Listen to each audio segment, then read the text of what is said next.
होंगे।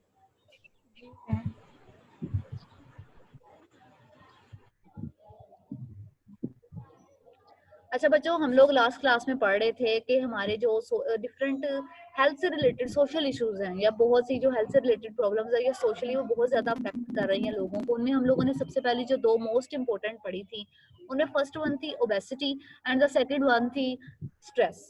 अब ओबेसिटी में वो कह रहे थे कि ओबेसिटी से रिलेटेड जो हम लोगों ने दो क्वेश्चंस वो कहते हैं कि वो अराइज करते हैं कि इलनेस को, जिसमें फर्स्ट वन है कि कौन से फैक्टर्स हैं ऐसे, मतलब कि जिनकी वजह से हम कह रहे हैं कि इस दौर में जो ये ओबेसिटी है वो ज्यादा बढ़ रही है। अब इसमें भी स्पेसिफिकली वो ज्यादातर जो जोर दे रहे हैं बुक के अकॉर्डिंग, चैप्टर के अकॉर्डिंग, वो सोशल फैक्टर्स पे दे रहे हैं कि वो ये देखना चाह रहे हैं कि सोशल फैक्टर्स कौन से इसमें सबसे ज्यादा इंपॉर्टेंट रोल प्ले कर रहे होते हैं। और इसके अलावा है कि अगर ठीक है जी, अगर कोई चीज है या सोशल फैक्टर्स हैं जो कि रोल प्ले करते हैं, तो फिर ऐसे हम कौन कौन सी स्ट्रेटजीज या कौन कौन सी ऐसे कोपिंग स्टाइल्स यूज कर सकते हैं जिनके होते हुए हम एक्चुअली इन चीजों को ओवरकम कर सकते हैं। और अगर हम ऐसा नहीं है या कोई और मसला है तो वो भी देख सकते हैं। अब यहाँ पे हम लोगों ने जब डिफरेंट देखे हैं, अगर हम बायोलॉजिकल फैक्टर्स देखें, बायोलॉजिकल फैक्टर्स में हमने सबसे पहले देखा था बच्चों कि हमारे जेनेटिक्स के फैक्टर होते हैं कि अगर आपके पेरेंट्स की तरफ से या आपकी फैमिली में ओबेसिटी है तो ऑब्वियसली कहीं ना कहीं, या मतलब अगर 70 तो 70 ना से 80 65 ऐसे चांसेस होते हैं कि जिसमें हम कह सकते हैं कि जो बच्चे हैं वो भी कहीं ना कहीं मोटापा जो है वो गेन कर लेते हैं due to the date genetic factors. अब उसमें जेनेटिक फैक्टर्स में बाजू का ये होता है कि आप बेशक कम खा रहे हैं, आप कैलोरीज कम ले रहे हैं, लेकिन आपका जो बॉडी है, बॉडी का सिस्टम ऐसा है कि वो कैलोरीज को बर्न नहीं कर रहा, बल्कि वो कैलोरीज को और ज्यादा बढ़ाता जा रहा है। इस वजह से भी कुछ ना कुछ मसला हो जाता है। अब इसके अलावा अगर हम और फैक्टर देखें तो कुछ में ऐसा होता है कि आप खाना जो है वो बेशक कम खा रहे हैं, लेकिन आपका जो इन्वायरमेंटल फैक्टर्स है वो इंपॉर्टेंट रोल प्ले कर रहे हैं। अब सोशल और इन्वायरमेंटल फैक्टर जो बोले गए थे, जो कहा, मतलब जो रिसर्चेस के अकॉर्डिंग है सोशल फैक्टर्स में कि कौन से हो सकते हैं या जो बहुत ज्यादा इंपॉर्टेंट रोल प्ले करते हैं ओबेसिटी में, तो उसमें से सबसे पहले सोशल फैक्टर्स में जो उन्होंने कहा है कि अब लोग आजकल के दौर में, पहले होता था कि लोग बहुत ज्यादा वॉक करते थे, सुबह को पार्क में जा रहे हैं, शाम को वॉक करने जा रहे हैं, लेकिन जैसे ही ये 21st सेंचुरी का अरियन स्टार्ट हुआ है तो उस अराइज से क्या हुआ है कि आपको पता होगा दुनिया में बहुत सी चीजें चेंज हुई हैं। 9/11 हुआ है, फिर अगर आप अपने कंट्री की बात करें तो यहाँ पे बहुत सी चीजें चेंज हुई हैं, फिर सुसाइड बॉम्बिंग का बहुत ज्यादा सिस्टम स्टार्ट हुआ है। तो लोगों ने इन चीजों को आहिस्ता आहिस्ता अवॉइड करना स्टार्ट कर दिया, यानी कि due to the fear of crime अब आहिस्ता आहिस्ता ये चीजें जो है वो कम होती जा रही हैं। फिर ये होता था कि पहले अगर आप कोई चीज खरीदने जा रहे हैं, शॉपिंग करने जा रहे हैं, तो आप किसी मॉल में नहीं थे जाते, क्योंकि मॉल्स में बच्चों क्या होता है कि आपके मॉल्स में एक ही जगह पे सारी दुकानें बनी हुई है ना, आप एक से जाएंगे, लिफ्ट के थ्रू जाते हैं आप, वहां पे भी आपको इतना ज्यादा इधर उधर चलना फिरना नहीं पड़ता। और फिर इवन वहां पे रेस्टोरेंट्स भी होते हैं, अगर आप थके हैं तो आप फौरन वहां से कुछ ना कुछ ले लेते हैं। पहले क्या होता था, आप बाजार जा रहे हैं, आप एक जगह से नहीं मिले तो बेसिकली दूसरी जगह जाने के लिए आपको चलना पड़ता था, देखना पड़ता था, जाना पड़ता था। तो वहां पे आपकी और आपको नजदीक कोई खाने वाली कोई ऐसे रेस्टोरेंट भी अवेलेबल नहीं थे होते। तो वहां पे आप अगर ऑब्वियसली कोई काम कर रहे थे तो आहिस्ता आहिस्ता अगर आप कुछ खाते भी हैं तो आहिस्ता आहिस्ता आपकी कैलोरीज कहीं ना कहीं रिड्यूस होती रहती है। फिर अगर हम आजकल के दौर में देखें, अगर आप इवन बच्चों को भी देखें, जब आप लोग बच्चे थे या आप लोग छोटे थे, स्कूल जाते थे, तो आपके स्कूल्स होपफुली सब लोगों के घर के नजदीक इर्द गिर्द ही होंगे।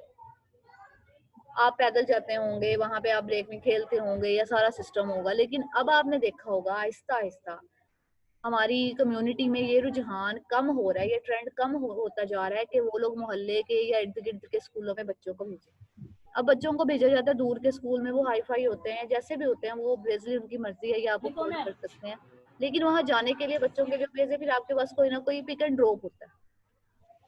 अब वहां पे बच्चे पहले चल के जाते थे, तो अब अगर आपके घर के पास भी कोई स्कूल है तो वहां पे भी आपको कुछ छोड़ के आता है घर वाला, क्योंकि हालात की वजह से या आपके इन्वायरमेंटल सर्कमस्टांसिस ऐसे हो गए हैं कि अब किसी भी आप एतबार नहीं कर सकते, आप बच्चों को इतनी ज्यादा फ्रीली बाहर घर से भेज नहीं सकते, उनको खेलने के लिए हम पार्क्स में नहीं भेज सकते इतने ज्यादा इजी तरीके से। तो इस वजह से भी आहिस्ता आहिस्ता क्या हो रहा है कि चीजें वो भी आप पे अफेक्ट कर रही है। फिर ये होता था कि पहले जमानों में या बहुत से लोग इवन अब भी पब्लिक ट्रांसपोर्ट ज्यादा यूज करते थे। तो जब आप पब्लिक ट्रांसपोर्ट यूज करते हैं तो पब्लिक ट्रांसपोर्ट आपको आपके डोर से नहीं लेके जाती, आपको डोर पे आके नहीं उतारती या करती, आपको उसके लिए थोड़ी सी एफर्ट करना पड़ती थी, आपको चलना पड़ता था, जाना पड़ता था, चीजों को देखना पड़ता था। लेकिन अब क्या होता है कि अब आपके पास अपनी कन्वेंस होती है माशाल्लाह से, आप घर से निकलते हैं और घर के अंदर आके एंटर होते हैं, तो वो सिस्टम नहीं रहा। इवन आपको स्वेटिंग नहीं होती है, आपके पास AC, even each and everything आपके पास होती है। यानी कि अगर देखा जाए तो आजकल के दौर में हम लोग कैलोरीज को कंज्यूम ज्यादा करते हैं। सब लोगों का नहीं मैं कह रही, मतलब इवन बहुत से कंट्रीज में भी ऐसा हो सकता है। आप अगर यूरोपियन कंट्रीज में देखें तो वहां पे ये प्रॉब्लम ज्यादा राइज कर रहा है। हम कैलोरीज को कंज्यूम ज्यादा करते हैं, लेकिन हम कैलोरीज को बर्न कम करते जा रहे हैं। और वो बर्न कम क्यों होती है? क्योंकि हमारी जो फिजिकल एक्टिविटी है वो डे बाय डे कम होती जा रही है। फिर इसके साथ साथ अगर देखा जाए तो आजकल के दौर में जो हम केमिकल से रिलेटेड बहुत से हमारे जो फूड आइटम्स हैं वो केमिकल्स, मतलब उनमें इतना ज्यादा यूज हुआ होता है कि उनका साइज इतना ज्यादा होता है। अब उनके अंदर वो केमिकल्स इनडायरेक्टली हमें अफेक्ट कर रहे हैं। तो इस वजह से भी ये मसला होता है कि हम लोग आहिस्ता आहिस्ता, कहा जाता है ये कुछ इन्वायरमेंटल सोशल मतलब रीजंस हैं इन सब चीजों की, जो कहती हैं कि आपके या आपकी बायोलॉजिकल रीजंस हैं, जो कि कहीं ना कहीं इस बात का सबूत है कि ये सारी रीजन मिल मिला के आपको किसी न किसी वे में आपकी हेल्थ को अफेक्ट कर रही हैं और ओबेसिटी की तरफ लेकर जा रही हैं। समझ आ रही है बच्चों? एमएससी जी मैम। जी मैम। यहाँ पे अगर कोई चीज ना यस समझ मैम। आए तो प्लीज बच्चों पूछ जी लीजिए। मैम आ रही। जी जी बोलें, जाहिद आप बोल रहे थे।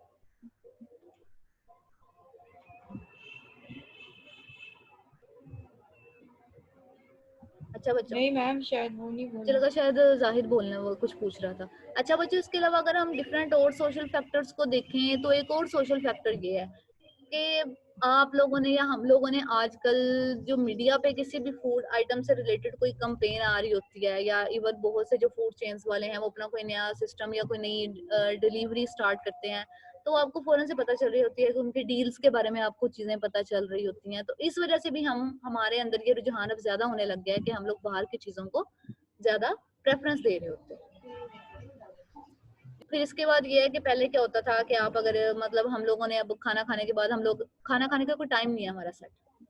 पहले होता था आप एक टाइम पे खा रहे हैं, आपको पता है कि सबने अगर घर के लोगों ने 7 बजे 8 बजे खाना खाना है तो इट मीन सबने इतने बजे खाना खाना है। अब क्या होता है, आपको भूख लग रही है नहीं लग रही है, आप अपनी मर्जी से उठ के खा रहे हैं।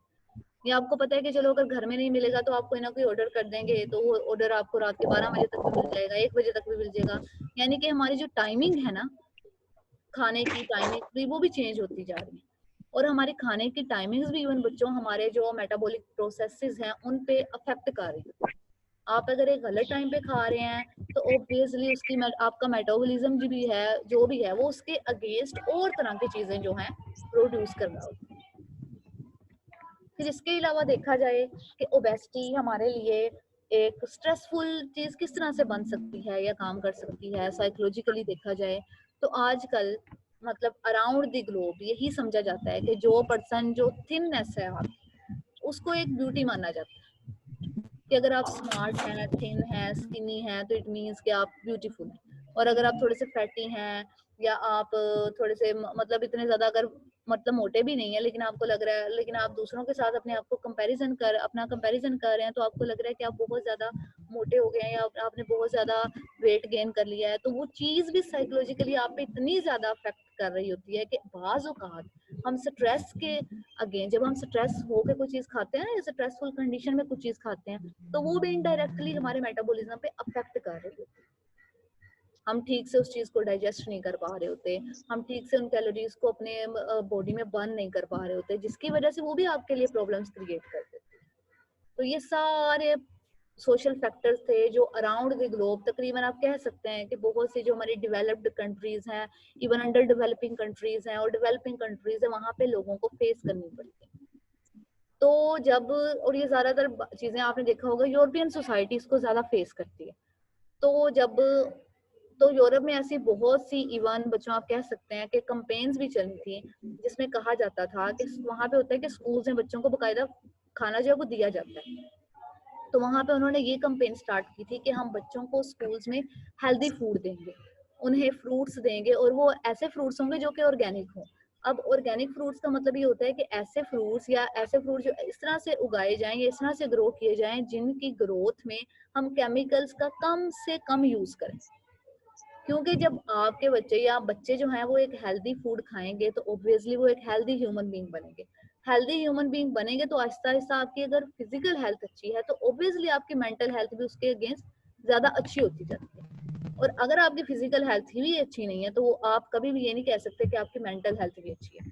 अगर आप लोगों ने WHO की हेल्थ की डेफिनेशन पढ़ी हो या कभी देखी हो बच्चों, वहां पे क्लियर कट कहा जाता है कि हमारी हेल्थ में वो चीजें जो कंसीडर कर रहे होते हैं ना, हेल्थ से रिलेटेड चीजें, हेल्थ से रिलेटेड चीजों में वो कंसीडर करते हैं। इवन कहा जाता है कि हेल्थ जो है वो आपकी सिर्फ इस बात पे फोकस नहीं कर रही कि आप फिजिकली हेल्दी पर्सन है, बल्कि इस बात पे भी फोकस कर रही है कि आप अगर फिजिकली हेल्दी हैं तो उसके साथ साथ आप मेंटली कितने हेल्दी हैं।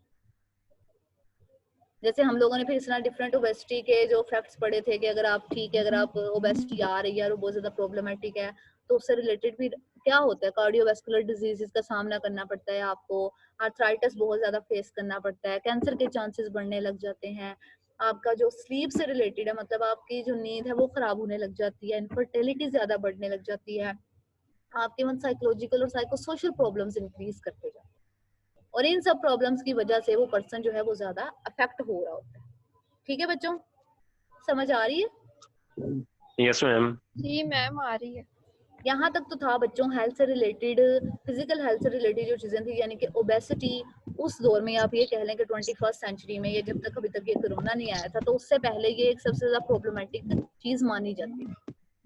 अब सबसे ज्यादा इसके बाद जो हमारी फिजिकल हेल्थ के लिए सबसे ज्यादा हार्मफुल चीज होती है वो होती है स्ट्रेस। स्ट्रेस नो डाउट बच्चों हमारा एक साइकोलॉजिकल हेल्थ का एस्पेक्ट है, लेकिन ये हमारी डायरेक्टली फिजिकल हेल्थ को अफेक्ट कर रहा होता है। अगर आप स्ट्रेस में होते हैं ना, बाजू का आप अगर खाना भी नहीं ठीक तरह से खा पाते, और कुछ लोग होते हैं मतलब अगर आप फॉर एग्जांपल आधी रोटी खा रहे हैं तो आप क्या करेंगे, स्ट्रेस में बाजू का डेढ़ भी खा लेते हैं, दो भी खा लेते हैं, लेकिन उनका इफेक्ट आप पे नहीं कोई हो रहा होता। अब वो आपके लिए एक हेल्दी चीज नहीं है कि आपने खाना ज्यादा खा लिया। इवन आपने वो खाना ज्यादा खा के अपने स्टमक को किसी न किसी तरह से एक किस्म की आप ये कह सकते हैं कि गड़बड़ पे मजबूर कर दी, क्योंकि स्टमक को एक रूटीन की आदत है, एक चीज की आदत है, वो उसी को लेके चल रहा है। अब आपने एकदम से उसकी वो जो चीज जो आपने पोर्शंस के अकॉर्डिंग बढ़ानी थी, लेकिन अब आपने वो एकदम से बढ़ा दिया तो वो भी आप पे अफेक्ट कर रही है। अब लजारस एंड फोकमैन की जो डेफिनेशन है, जो कि हमेशा आप जहाँ पे भी पढ़ेंगे हेल्थ से रिलेटेड, आपको ज्यादातर जो अफेक्टिव डेफिनेशन है वो यही मिलेगी। उसमें उसने क्या कहा है कि स्ट्रेस एक्चुअली हमारा रिस्पॉन्स होता है डिफरेंट इवेंट्स की तरफ, जिनसे मतलब जो हमारे लिए थ्रेटनिंग होते हैं, डिस्टर्बिंग होते हैं, डिस्टर्बिंग होते हैं, और फिजियोलॉजिकली और साइकोलॉजिकली हमारी फंक्शन को, हमारे फंक्शन को किसी ना किसी हवाले से किसी ना किसी तरह से अफेक्ट कर रहे होते हैं। और उनके अफेक्ट करने की वजह से जो हमारी नॉर्मल लाइफ की रूटीन है वो भी ठीक तरह से काम नहीं कर पा रही होती। अब अगर हम अपनी लाइफ में, डेली लाइफ में बच्चों बहुत सी स्ट्रेसफुल सिचुएशन को देखते हैं, उनका सामना कर रहे होते हैं, और जब आप उस स्ट्रेसफुल सिचुएशन से इफेक्टिवली कोप कर लेते हैं, आप उस सिचुएशन को इफेक्टिवली देख लेते हैं, उससे बाहर निकल आते हैं, तो इट मीन्स कि आपने उस चीज को एक अच्छे तरीके से कर लिया। लेकिन जहां पे आप उस सिचुएशन को इफेक्टिवली कोप नहीं कर पाते, वहां पे क्या होता है बच्चों, ओब्वियसली वो आपके लिए प्रॉब्लमेटिक हो जाती है। अब कहा जाता है कि दुनिया में जो सबसे ज्यादा अगर कहा जाए किसी के लिए स्ट्रेसफुल सिचुएशन होगी तो वो ओब्वियसली किसी की, आपके बहुत प्यारे की, या तो डेथ होती है, या फिर आपके सेपरेशन होती है, डाइवोर्स होती हैं, या ये चीजें हैं जो सबसे ज्यादा पेनफुल होती हैं और जिनका इफेक्ट आप पे लॉन्ग टर्म होता है। यानी कि इन इन कामों से या इन इवेंट से रिलेटेड जब आप स्ट्रेस को फेस कर रहे होते हैं तो वो स्ट्रेस इतनी आसानी से आप कह सकते हैं कि आपकी जान ही छीन, या वो इतनी आसानी से आप ये कह सकते हैं कि आपको अपनी नॉर्मल लाइफ में इतनी आसानी से वापस नहीं आने दे रही होती। वो एक हैसल क्रिएट कर देती है ना, मतलब आपके लिए इस तरह से कह लें कि आप आगे बढ़ने के या लाइफ में आगे जाने के आपके रास्तों में कहीं ना कहीं कोई रुकावटें डालने लग जाती है। इसी तरह डिफरेंट रिसर्च मतलब रिसर्चेस ने डिफरेंट स्केल्स हैजल से रिलेटेड बनाए थे। उन स्केल्स में क्या करते थे कि डिफरेंट इवेंट्स हैं जो आपके पास्ट मंथ में या पास्ट लाइफ से रिलेटेड हैं, उनमें से कौन सा इवेंट आपके लिए सबसे ज्यादा स्ट्रेसफुल रहा था। अब उनमें से जो इवेंट सबसे ज्यादा स्ट्रेसफुल रहता है ना, फिर जब आप उनके अकॉर्डिंग उसके सर्कमस्टांसेस देख रहे होते हैं, उनसे रिलेटेड आप रिजल्ट्स देख रहे होते हैं या उनसे रिलेटेड आप उन लोगों से सर्वे करते हैं, तो आपको लग रहा होता है कि अब उस स्ट्रेस की वजह से इवन उसकी फिजिकल हेल्थ भी कितनी ज्यादा डिटोरियरेट करती गई। ठीक है ना बच्चों? जी मैम। Yes ma'am. अब आपके सामने एक स्लाइड नजर आ रही होगी आपको, जिसमें उन्होंने डिफरेंट हैजल्स का बताया है, मतलब डिफरेंट सोर्सेज हैं, फ्रस्ट्रेशन है। अब इसमें से अगर हम डिफरेंट को देखे जाएं, सबसे पहले यहाँ पे लिखा हुआ है फॉर एग्जाम्पल बच्चों, क्रोनिक स्ट्रेसेस, मतलब जो ऐसे स्ट्रेसेस हैं जो कि लॉन्ग टर्म होते हैं या जिनको हम हमेशा साथ लेके चल रहे होते हैं, और अगर हम उनके साथ इफेक्टिवली चलते जाते हैं, काम करते जाते हैं, तो हमारी आगे बढ़ने की या हमारी ग्रोथ पे इफेक्ट नहीं करते। फॉर एग्जाम्पल हम अपने करियर में आगे जा रहे होते हैं, लेकिन साथ साथ हम स्ट्रेस में भी होते हैं, लेकिन हम आगे बढ़ भी रहे होते हैं। मतलब वो स्ट्रेस हमारे लिए एक, आप ये कह लें कि वो स्ट्रेस आपको आगे बढ़ाने के लिए ज्यादा इफेक्टिव होती है। फिर इसी तरह अगर आपने फॉर एग्जाम्पल घर बनाया या इवन रेंट के जो घर होते हैं, आपको एक घर छोड़ के जब दूसरे घर में जाना पड़ता है, तो आपको पता है बच्चों, वो सिचुएशन भी हमारे लिए बहुत ज्यादा, इवन सब लोगों के लिए, सिर्फ हम ही नहीं, कोई भी होगा उसको अपना एक घर छोड़ के जब दूसरे घर में जाना पड़ रहा होता है, तो वो सिचुएशन भी बहुत ज्यादा पेनफुल होती है उसके लिए। फिर आपकी लाइफ में अगर डिफरेंट चेंजेस आना स्टार्ट हो जाएं, अब वो चेंजेस किस किस तरह की हो सकती हैं, जैसे अभी मैंने बताया भी था कि हमारी डिफरेंट चेंजेस का हम लोग सामना कर रहे होते हैं, जिसमें किसी लव्ड वन की डेथ होती है, हमारे रिलेशनशिप प्रॉब्लम्स होते हैं, हमारे पास्ट ट्रॉमा से रिलेटेड कोई ना कोई चीजें होती हैं, और मतलब कोई भी चीज जब जिसको आप कहीं ना कहीं फेस कर रहे होते हैं, तो वो भी आपके लिए किसी ना किसी लिहाज से प्रॉब्लम जो है वो क्रिएट कर देती है। मैम आपकी आवाज कट रही है बहुत ज्यादा। आवाज कट रही है? चलिए बच्चों मैं दोबारा से ये एक्सप्लेन कर देती हूँ, अब आ रही है सही? Yes ma'am. तारीफ? जी मैम। हाँ जी मैम आ रही। अच्छा बच्चों, मैं ये बता रही थी कि हम लोग एक्चुअली स्ट्रेसफुल, आपके सामने एक स्लाइड नजर आ रही होगी, जिस स्लाइड में उन्होंने ये बताया है कि हमारी लाइफ में स्ट्रेसफुल जो चीजें, मतलब जो तकरीबन आप ये कह लें अराउंड द ग्लोब सब लोगों को कहीं ना कहीं इन चीजों को स्ट्रेसफुल ही कहते हैं। कुछ होते हैं हमारे क्रोनिक स्ट्रेसेस। क्रोनिक स्ट्रेसेस कौन कौन से होते हैं? क्रोनिक स्ट्रेसेस वो होते हैं कि जो चीजें साथ साथ चलती जाती हैं और हम उनके साथ स्ट्रेसफुल लाइफ सिचुएशन में रहना सीख लेते हैं। फॉर एग्जाम्पल बच्चों, जैसे आप लोग पढ़ रहे हैं, आप डेली पढ़ते हैं, पेपर देते हैं, आप स्ट्रेस फील करते हैं, आप दोबारा से जा रहे हैं, फिर पढ़ रहे हैं, फिर स्ट्रेस फील होते हैं, लेकिन वो स्ट्रेस आपको आगे बढ़ने से रोकती नहीं है। लेकिन आगे जाने के लिए एक स्ट्रेस होती है ना, कि आपको आगे बढ़ने की तरफ लेके जा रही होती है, थोड़ा सा आप स्ट्रेस फील करते हैं, लेकिन वो स्ट्रेस आपके लिए इतना ज्यादा प्रॉब्लमेटिक नहीं होता। फिर इसी तरह अगर कोई रेंट के घर में रह रहा है या किसी ने अपना घर चलाना है या घर को मतलब आपका सोशियो इकोनॉमिक स्टेटस से रिलेटेड होता है, तो जब आप रेंट का घर चेंज कर रहे होते हैं या आप एक जगह से छोड़ के घर को दूसरी जगह जा रहे होते हैं, तो वो चीजें भी लोगों के लिए बहुत ज्यादा प्रॉब्लमेटिक होती है। फिर उसके बाद देखा जाए तो डाइवोर्स होता है, यानी कि आप एक पार्टनर से आप उसके साथ इतना अर्सा रह रहे हैं, आपने ऐसा कभी सोचा भी नहीं है कि आप कभी उससे अलग होंगे, तो वो चीजें ये क्रोनिक स्ट्रेस होती है कि जो डाइवोर्स के बाद हमेशा आपके साथ वो स्ट्रेस रहती है। उसके बाद देखा जाए कि और कौन से सोर्सेज होते हैं स्ट्रेस के, तो लाइफ में बहुत सी चेंजेस आती हैं। आप अगर हेल्दी पर्सन थे, आप कभी ना कभी बीमार भी तो हो सकते हैं ना। ठीक है, आप एक नॉर्मल ह्यूमन बीइंग हैं, तो अल्लाह ना करे आपका कोई एक्सीडेंट हो जाता है और उसमें आपकी कोई ना कोई, फॉर एग्जांपल आप अल्लाह ना करे पैरालाइज हो गए हैं या आप किसी और डिफिकल्टी में चले गए, तो वहां पे क्या होता है, आप एक और स्ट्रेस को फील कर रहे हैं और उस स्ट्रेस की वजह से आहिस्ता आहिस्ता आप पे अफेक्ट होता जा रहा है। फिर इसी तरह आपके किसी आप कह लें कि लव्ड वन की डेथ हो जाती है, तो वो हमारे लिए स्ट्रेसफुल होती है।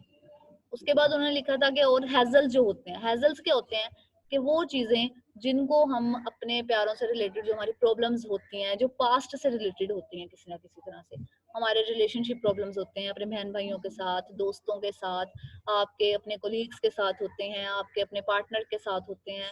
फिर इस तरह आपके different post traumatic stress disorder से रिलेटेड होते हैं, पास्ट ट्रॉमा से रिलेटेड होते हैं, तो वो भी आपके लिए बहुत ज्यादा स्ट्रेसफुल होती हैं चीजें। उसके बाद देखा जाए अगर हम ऑक्यूपेशन बर्नआउट, मतलब आजकल के दौर में, बल्कि हमेशा से बच्चों, पैसा कमाना या ये चीजें हमारे लिए, हम सबके लिए सबसे ज्यादा प्रॉब्लमेटिक और सबसे ज्यादा स्ट्रेसफुल रही। आपने रिसेंटली फेस भी किया होगा कि जब कोरोना से रिलेटेड था, उन्होंने सारे लॉकडाउन कर दिए थे, तो वहां पे लोगों को इवन एक टाइम ऐसा भी आ गया था कि लोगों को अपनी बीमारी की या इन चीजों की टेंशन नहीं रही थी, बल्कि उन्हें सबसे ज्यादा टेंशन किस बात की थी कि वो अपने लोगों के लिए, अपने इर्द गिर्द रहने वाले लोगों के लिए पैसा कैसे कमाएंगे, उनके लिए चीजें कैसे तैयार करेंगे। तो ऑक्यूपेशन स्ट्रेस होती है। अब ऑक्यूपेशन स्ट्रेस में आपकी फाइनेंशियल प्रॉब्लम्स आती हैं, आप दूसरों के साथ अपने आप को कंपेयर करने लग जाते हैं, उसके पास इतनी बड़ी गाड़ी है मेरे पास नहीं है, उसके पास रेंट, उसके पास अगर अपना घर है तो मेरे पास क्यों नहीं है, अच्छा चलिए अगर अपना घर भी है तो उसका घर बड़ा है, मेरा छोटा क्यों नहीं। फिर इसी तरह हमारी फ्रस्ट्रेशन स्टार्ट हो जाती है। फ्रस्ट्रेशन क्या होती है बच्चों, कि फ्रस्ट्रेशन में या हम लोग हर किसी को या एक चीज में हम लोग ये चाह रहे होते हैं कि हमारे किसी को खुश रखें। फ्रस्ट्रेशन में उन्होंने सबसे इम्पोर्टेंट काज तो यही बताया कि जब हम लोग ये चाह रहे होते हैं कि हमारे किसी को खुश रखने की ट्राई कर रहे होते हैं, तो ऑब्वियसली ये एक आप ये कह लें कि इम्पॉसिबल टास्क है। आपको किसी ना किसी पॉइंट पे, किसी ना किसी टाइम पे किसी एक पर्सन को अपनी लाइफ में नाराज करना पड़ता ही है। किसी भी बात से हो सकता है। आप अपने चारों पांचों दोस्तों को खुश नहीं रख सकते, उसमें से किसी एक को तो आपको बताना पड़ता है ना, किसी बात पे उसकी गलती पे टोकना भी पड़ता है। तो वहां पे भी फिर आपको स्ट्रेस को फेस करना पड़ता है जब वो आपसे नाराज हो जाता है। फिर इसी तरह हम डेली लाइफ में बहुत से कॉन्फ्लिक्ट का सामना करते हैं। कॉन्फ्लिक्ट क्या होते हैं बच्चों, कॉन्फ्लिक्ट एक्चुअली वो चीज होती है कि जो हमने सोचा हुआ हो, यानी कि जो हमारी एक्सपेक्टेशंस हो और जो रियलिटी हो, उनके दरमियान जो डिफरेंस होता है वो हमारा कॉन्फ्लिक्ट होता है। जैसे हम फेल हो जाते हैं किसी काम में, या फेल होने का जो हमारा फियर होता है। फिर इसी तरह आप ये कह लें कि हमारे लाइफ में बहुत से कैटाक्लिज्मिक इवेंट्स होते हैं। What is meant by cataclysmic events? बच्चों, कैटाक्लिज्मिक इवेंट्स का मतलब होता है ऐसे इवेंट्स जो कि हम लोगों ने कभी सोचे ही ना हो या हम लोगों ने कभी एक्सपेक्ट ही ना किए। फॉर एग्जाम्पल अर्थक्वेक आ जाते हैं, आप अल्लाह ना करे किसी वजह से अब्यूज हो गए हैं, या आप किसी वजह से, जैसे बहुत सी जगहों पे लोगों की फैमिली सॉरी आपके घर में आग लग गई है। इस तरह की जो चीजें होती है ना, जो सडन होती हैं, जिनके बारे में आप रेडी नहीं होते, तो वो चीजें जो होती हैं, जैसे कि 2005 में जो जलजिला आया था, वो चीजें, या उसके बाद बहुत से हमारे 2010 का जो फ्लड था, तो वो चीजें कैटेक्लिज्मिक इवेंट्स है जिनमें आपको पता नहीं होता, लेकिन आप एकदम से एक, अगर आपके पास बहुत पैसा या बहुत चीजें हैं तो वो चीजें एकदम से आपके हाथ से चली गई हैं, या आपको बिजनेस में कोई बहुत बड़ा लॉस हो गया। कल तक आप बहुत अमीर थे लेकिन अगले दिन आपकी हर चीज मैं जो है दोबारा वो बता दें। नीलाम हो गई है। जी जी मैम। जी जी बच्चों जी, बच्चों जी बोलिए। मैम वो कह रही है एक बार रिपीट कर दें दोबारा इसी पॉइंट को। जी जी मैं दोबारा कर देती हूँ। अच्छा बच्चों, कैटाक्लिज्मिक इवेंट्स एक्चुअली वो इवेंट्स होते हैं जिनका हम लोगों को पहले से इल्म नहीं होता। हम लोगों को पता है जलजले आते हैं या फ्लड आते हैं, ये सब चीजें आती हैं, लेकिन हम लोगों ने जिस कंडीशन में हम लोग रह रहे होते हैं, हम इस तरह की चीजों को फेस तो नहीं कर रहे होते ना कि जी कल को जलजला आएगा हमारी हर चीज खत्म हो जाएगी, या कल को अल्लाह ना करे सैलाब आ जाएगा और हमारा सारा कुछ घर बार जो सब कुछ है, जो भी चीजें आपने बचाई हुई अपने लिए रखी हैं वो खत्म हो जाएगी। या आपका बिजनेस बहुत अच्छा चल रहा है लेकिन आपको नहीं पता कि रात को ही आपका बिजनेस जो है वो टोटली जीरो पे आ गया और आप एक पाई पाई के मकरूज हो गए, इवन आपका जो घर है वो खत्म हो गया, सब कुछ खत्म हो गया। यानी कि वो इवेंट्स जिनके बारे में जो सडन आपकी लाइफ में चेंजेस लेकर आते हैं, और वो सडन चेंजेस जब आप पे इफेक्ट करना स्टार्ट होती हैं, तो वो होते हैं कैटेक्लिज्मिक इवेंट्स। और यही कैटेक्लिज्मिक इवेंट्स जो है वो आहिस्ता आहिस्ता आपके पास्ट ट्रॉमा में भी चेंज हो जाते हैं। समझ आई है बच्चों? जी मैम आगे ये कोरोना भी इसी में ही आ जाएगा फिर? जी बच्चों, क्योंकि हम लोगों ने कभी सोचा नहीं था कि ऐसा होगा। कैसा होगा अगर सारी दुनिया ही बंद हो जाएगी? सारी दुनिया मतलब कभी सोचा ही नहीं था कि सारी दुनिया बंद होगी। मतलब इवन आपने तो उस दिन भी नहीं सोचा होगा कि कल को आप दोबारा से यूनिवर्सिटी नहीं आएंगे। बिल्कुल। चीजें सेट चल रही थी ना, आप लोग ये सोच रहे थे, बल्कि ये भी मैम सोच जब रहे थे। कराची में सब कुछ ऑफ किया था तो आपने बोला था कि नहीं अब यहाँ पे ऐसा कुछ नहीं होने वाला। हाँ तब मैंने ये कहा था, लेकिन अब ये नहीं था पता कि यहाँ पे भी फटाफट कर दो। Yes ma'am. और पहले तो हम यही सोचते रहते ना कि चले वो चाइना में है या चले वहां पे वो हो गया, यानी कि हम सब लोगों ने उसे नॉर्मल लिया था, लेकिन अब वो जी नॉर्मल नहीं है। अब वो चीज मतलब लोगों के लिए एकदम से, या आपने इटली के देखे होंगे, वहां पे क्या हुआ था उनसे, उन्हें वो लग रहा था कि वो नॉर्मल है, लेकिन बाद में एक टाइम ऐसा आया था कि उनके पास वो डेड बॉडीज को इवन एक जगह से दूसरी जगह ट्रांसफर करने के लिए कोई एम्बुलेंसेस भी नहीं थी रही। मैम उसमें ना ये भी सीन हुआ था कि जी इटली में स्वेयर कंडीशन हो गई थी कि तकरीबन 2-2 घंटे के लिए ना उन्होंने अपना मीडिया, सोशल मीडिया हर चीज बंद की, और कहते हैं 4 to 5,000 को रेगुलरली उन्होंने बर्न किया लाशों को। जी बच्चों, ऐसा ही था, बहुत से लोगों ने इस तरह की बहुत सी चीजों को फेस किया। अब आप देखें, अगर आपका कंट्री एक तरह से ठीक चल रहा है, सब कुछ होता है, अल्लाह ना करे, या अल्लाह ना करे फॉर एग्जाम्पल से एकदम से कोई वॉर स्टार्ट हो जाती है और जैसे आपने यमन में देखा होगा या आपने सीरिया में देखा होगा, वहां पे एकदम से क्या हुआ है, बहुत सी चीजें खत्म हुई हैं। लोग जो कल इतने अमीर थे या उनके अपने घर थे, उन्हें यही नहीं था, और नेक्स्ट उनके पास कुछ भी नहीं था रहा। तो इटली के रहने वाले लोगों ने या अमेरिकन ने कभी नहीं सोचा होगा कि एक टाइम ऐसा भी आएगा कि उनका हेल्थ सिस्टम, जो कि around the world number 1 health system है, वो इतना फेल हो जाएगा कि वो लोगों को बचा ही नहीं पाएगा। या उन्हें ये कहना पड़ेगा कि यहाँ पे अब हम लोगों ने 28+ का इलाज करना है या 50+ को छोड़ना है। बाद जगहों पे तो ये भी था ना, उन्होंने सोचा था कि ये बेड उसको दिया जाएगा तो जो ज्यादा यंग होगा। मैम तो ये चाइना ने इतनी जल्दी ओवरकम कैसे कर लिया? वहीं से स्टार्ट हुई है और वहीं पे उन लोगों ने इतनी जल्दी ओवरकम कैसे कर लिया, ये बात नहीं समझ आता। अच्छा बच्चों, ये ना यहाँ पे भी अब ओवरकम करने की ना मैम ये कौम रीजन जो है है ना वो कि एक बहुत ज्यादा ओबीडियंट कौम पाक का है, एक इस वजह फरमान से। है। नहीं नहीं, ओबीडियंट की बात नहीं है। ओबीडियंट की बात नहीं है रसूल बच्चों, पाक का एक आपको ये फरमान है कि जहाँ वबा हो वहां से ना कोई और बाहर जाए और ना कोई उस शहर में आए। उन्होंने यही चीज फॉलो की, उन्होंने ना किसी को आने दिया ना किसी को जाने दिया, यानी कि हाँ, तो यही बिल्कुल वो होगा ना, कट हो ओबीडियंट। गए थे इस हमारे लोग चीज तो से। समझते नहीं है इस चीज को, बच्चों नहीं, हमारे लोग भी वही मानने समझते को। हैं, लेकिन हमारे यहाँ पे उतने ज्यादा रिसोर्सेज नहीं है। मतलब चाइना ने तो ये भी कहा ना, अगर मतलब अगर 2 महीनों तक उनकी हर चीज लॉकडाउन है, तो उन लोगों को जो बीमार हैं, जो घर में रह रहे हैं, उन्हें आपने हर उन्हें चीज प्रॉपर प्रोवाइड खाना की। देना है, आपने उन्हें प्रॉपर दवाइयाँ देनी है। अब वो किसी भी बीमारी को फेस कर रहे हैं, आपने उनके पास घर तक डॉक्टर पहुंचाना है। और इसके साथ साथ बच्चों, चाइना जो है वो एक कम्युनिस्ट कंट्री है। और कम्युनिस्ट कंट्री जो होता है, वो आप एक तरह से देख लें कि वहां पे आप मतलब आप यहाँ पे सोशल मीडिया पे कुछ भी लिख देते हैं ना, कुछ भी कर देते हैं, गवर्नमेंट को कुछ कह रहे हैं, कुछ भी हो रहा है। वहां पे ये चीजें इस तरह से नहीं चलती। वहां पे हर चीज अंडर कंट्रोल है। उनकी गवर्नमेंट की इलम में लाए बगैर कोई भी चीज, जो आप कह सकते हैं कि इंटरनेशनल मीडिया ना वहां तक नहीं जा सकती। लेकिन हम ये बिल्कुल नहीं कह सकते कि उनकी कम डेथ हुई है। अब ये बात हो सकता है आगे जाके इससे रिलेटेड भी बहुत सी चीजें आपको देखने को मिले कि नहीं, उन्होंने बहुत सी चीजें छुपाई हैं या किया है। ये वो लोग ज्यादा बेहतर जानते हैं जो वहां पे थे। लेकिन ये है कि उन्होंने बहुत ज्यादा इफेक्टिव चीजें, बहुत ज्यादा मैयर, बहुत ज्यादा इफेक्टिव किए थे उन्होंने। आपने देखा नहीं था कि वहां पे मतलब एक सिस्टम ऐसा था कि जिन लोगों ने एक ड्यूटी देनी है, उनकी ड्यूटी नेक्स्ट 2 डेज के लिए नहीं है। वो कहाँ पे रखे हैं, वहां पे वो जाते हैं, वो रहते हैं, वो काम करते हैं। तो वहां पे उन्होंने बहुत ज्यादा, मतलब आप ये कह लें कि दिन रात एक करके वो काम किया। हमारे पास उतने रिसोर्सेज नहीं रहे, हम उतने रिसोर्सेज को यूज कर भी नहीं सकते। अच्छा बच्चों, मैं ये पूछ रही थी कि आपकी ये वाली मीटिंग तो एंड होने वाली है, मैं अटेंडेंस अभी ले लूं? लारेब, 39 स्टूडेंट्स हैं। मैम पहले 40 थे मैम, आप ले लें, वो जिसकी होगी वो खुद ही उसने व्हाट्सएप पे मैसेज कर दिया होगा।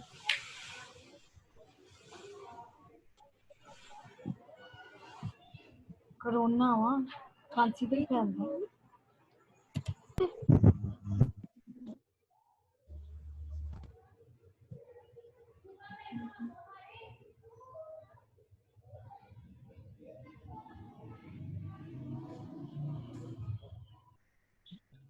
अच्छा बच्चों, ये सब थे हमारे डिफरेंट, मतलब आप कह सकते हैं कि जो सोर्सेज होते हैं स्ट्रेस के, ये डिफरेंट जो काजेज बनते हैं। अब नेक्स्ट हम लोगों ने पढ़ना है कि ये तो हमने कॉजेज पढ़ लिए। अब इन सब काजेज के या इन सब की ये सब चीजें हमारी हेल्थ को किस किस तरह से अफेक्ट कर रही होती हैं, किस किस तरह से हमारी हेल्थ में, हमारी फिजिकल हेल्थ में, और इसके साथ साथ हमारी साइकोलॉजिकल हेल्थ। मतलब साइकोलॉजिकल हेल्थ को तो ऑब्वियसली उसने खत्म कर ही दिया ना, कि आप डिप्रेशन फील करने लग जाते हैं, आप डिफरेंट और चीजों को फील करने लग जाते हैं, आप आहिस्ता आहिस्ता एंजाइटी की तरफ चले जाते हैं और क्रोनिक एंजाइटी की तरफ चले जाते हैं। अब फिजिकल जो चीजें हैं, जो चेंजेस आती हैं, वो किस किस तरह से आती हैं? अब देखा जाए फिजिकल हेल्थ में, ओबियसली स्ट्रेस से सबसे पहले, अगर आप में से बहुत से लोग होंगे, अगर वो बहुत ज्यादा स्ट्रेस लेते हैं तो उनके सर में बहुत ज्यादा दर्द होता होगा, तो इससे हेडेक बहुत ज्यादा होता है। आपका जो इम्यून सिस्टम है, आपका इम्यून सिस्टम जो है वो वीक होने लग जाता है। अब जैसे अभी मैंने कहा, इम्यून सिस्टम वीक होता है तो उसके साथ साथ आपका मेटाबॉलिक सिस्टम भी वीक होना स्टार्ट हो जाता है। आपके जो स्ट्रोक के रिस्क हैं वो ज्यादा बढ़ जाते हैं। अब स्ट्रोक क्या होता है बच्चों? स्ट्रोक होता है कि जैसे फॉर एग्जांपल हमारे हार्ट फेलियर हो जाता है, या आपका जो बर्न स्ट्रोक हो जाता है, या आपका ब्रेन स्ट्रोक हो जाता है, उनके जो चांसेस हैं वो ज्यादा बढ़ जाते हैं।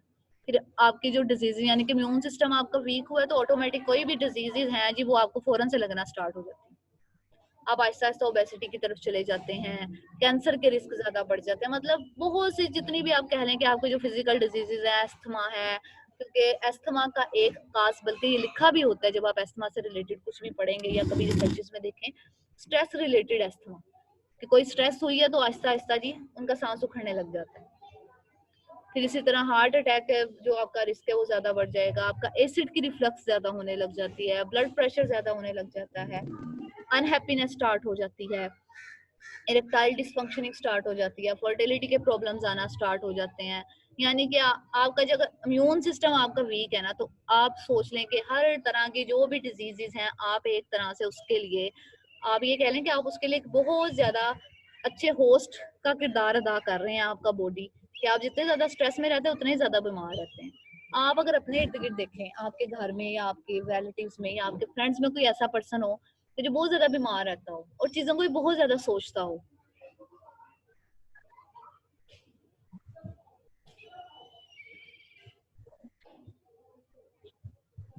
जी बच्चों कहाँ सो गए हैं?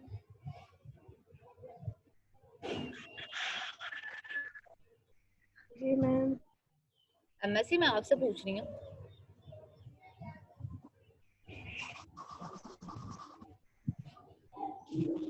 मैम आपकी ही बात सुन रहे हैं। जी मैं पूछ रही हूँ तो कुछ आप जरा खैर से मुझे बताने की कोशिश तो करें।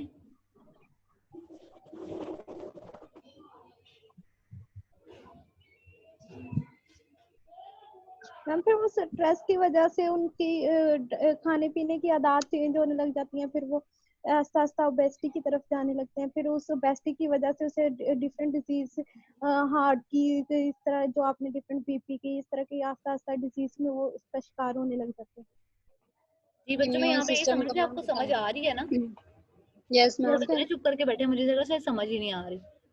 फिर इसी तरह मैं बच्चों आपको सुन रही थी। जब ओबियसली जब आपका इम्यून सिस्टम कमजोर होना स्टार्ट हो जाता है ना, जो हमारी बॉडी के अंदर लिम्फोसाइट्स होते हैं, ब्लड सेल्स होते हैं हमारे, एक्चुअली वो वाइट ब्लड सेल्स होते हैं जो कि हमारे इन्फेक्शन में और हमारी डिजीजेस को ओवरकम करने में इंपॉर्टेंट रोल प्ले करते हैं। आपने आजकल बहुत दफा सुना होगा कि जी जो लोग कोरोना से ठीक हो रहे हैं उनका प्लाज्मा लेना है,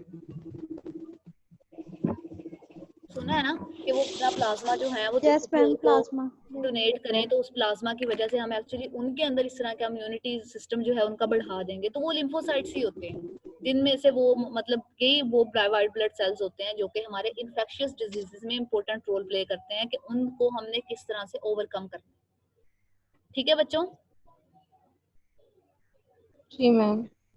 अच्छा, यहाँ तक तो हम लोगों ने स्ट्रेस से रिलेटेड कुछ उसके सोर्सेज पढ़े थे, फिर हम लोगों ने स्ट्रेस से रिलेटेड जो भी आप कह सकते हैं कि अफेक्ट आता है आप पे, आपकी हेल्थ पे इफेक्ट आता है, फिजिकल हेल्थ को वो किस किस तरह से आप ये कहने के डिटोरिएट कर रहा है, उसके बारे में पढ़ा था। अब हम लोग पढ़ने लगे हैं कुछ टैक्टिक्स हैं कि हम अपनी हेल्थ को या मतलब स्ट्रेस से को कोप किस किस तरह से कर सकते हैं।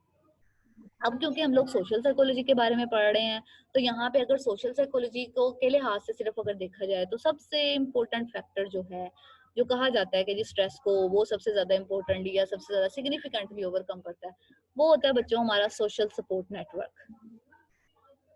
आपका सोशल सपोर्ट नेटवर्क जितना ज्यादा अच्छा होगा, जितना ज्यादा इफेक्टिव होगा, जितना ज्यादा लॉन्ग टर्म होगा, जितना ज्यादा अंडरस्टैंडिंग होगा या आपको अंडरस्टैंड कर सकेगा, आप कह लें कि उतनी ही ज्यादा आपकी बीमारी है या आपकी स्ट्रेस है, आपके जो लाइफ के डिफरेंट और इवेंट्स हैं जो कि स्ट्रेसफुल हैं, वो उतने ही ज्यादा कम होते जाए। लेकिन अगर आपका सोशल सपोर्ट नेटवर्क बहुत ज्यादा वीक है, आप चीजों को ठीक तरह से लेकर नहीं चल पा रहे हैं, आप अपनी बातों को किसी से शेयर ही नहीं कर पा रहे हैं, तो क्या होगा, आहिस्ता आहिस्ता आप अंदर ही अंदर खुद ही बीमार होते जाते हैं, आप अपने आप को खुद ही बीमारी की तरफ ज्यादा लेकर जाने लग जाते हैं। ठीक है ना बच्चों, समझ आ रही है? जी मैम। अच्छा बच्चों, यहाँ पे आपकी मीटिंग एंड होने वाली है, इसको जरा आप दोबारा से ना ज्वाइन कर लें।